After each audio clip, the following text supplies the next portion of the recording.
Hello my T students, welcome back, and this is the T challenge. Today in our third lesson we're going to talk about present continuous and simple present. You guys studied before in lesson number 2 the present continuous, but it was related to person, how important it is to pay attention to person and put a correct verb to be together to this person. This is important for full and complete understanding of the simple present as well. Today I have here an example. I am watching an English class. It's something that you are doing right now, in this moment. Below is I watch an English class. It's something that you do in your daily life. It's not a moment. In ideas, these are the difference between present continuous and simple present. Well, the difference goes way too far, but it's not that difficult. Remember, you guys are doing the right thing. You are T students now. The present continuous, it's a verb to be with an action, and this action is add an ending ing. You are, the verb go becomes going to school. You are going to school. That means you're doing this action right now. When we change it to a simple present, the action becomes simpler. It's like that. You go to school. Easy as pie. You guys have to pay attention in simple present on the third person. Who is the third person? He, she, and it. Take a look on this example. I work on weekends. You work on weekends.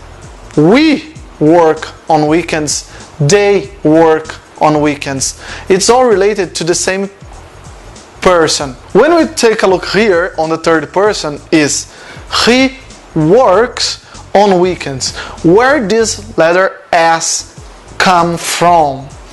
Keep in mind that the third person is someone who is not necessarily present in the place. So you are talking about somebody who isn't in the same place with you.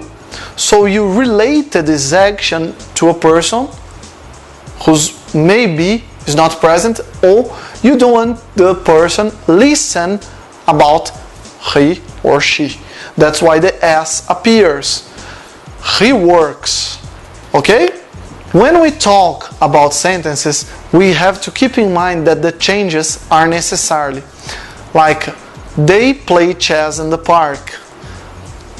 Simple as that. If I change it to present continuous, it's going to be they are playing chess in the park.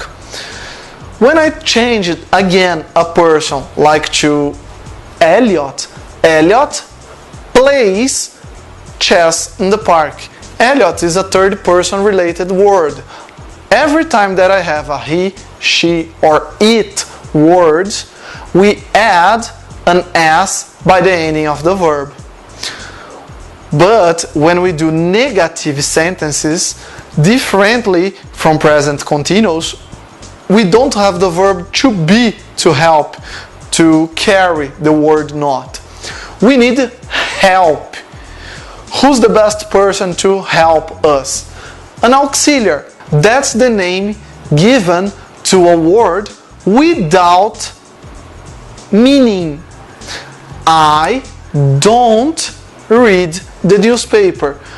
You can think that this do is the verb, the action, do something.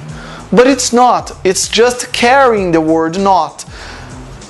As this word do plus not become don't to show to anyone who wants to understand or listen your sentences that the not is more important than the meaning. Changing to third person, like here, Tina does not read the newspaper. Does, but is the person related? Tina, she does something. No, this doesn't have a meaning. So it's Tanya doesn't read the newspaper means she don't do this action. The not is stronger than the meaning.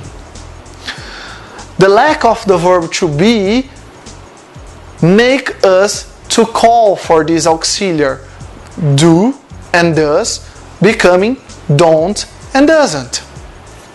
It's the same idea in questions. When we have the verb to be, are you studying? We don't have the verb to be, so we must use again the auxiliary. Do you know him? Does she know him? But teacher, even in negative and even in question, when I use the third person, I can't see the letter S by the end of the verb. Yes, you don't, because the auxiliary does show us the third person related. So it's not need for the action receive an S. The auxiliary follows the same idea of a verb to be in any sentence, but only in negative sentences and question sentences. And now I challenge you, my students, to go to our app and do more than 200 exercises in our app. See you in the next lesson, and remember always, practice leads to perfection. Bye bye.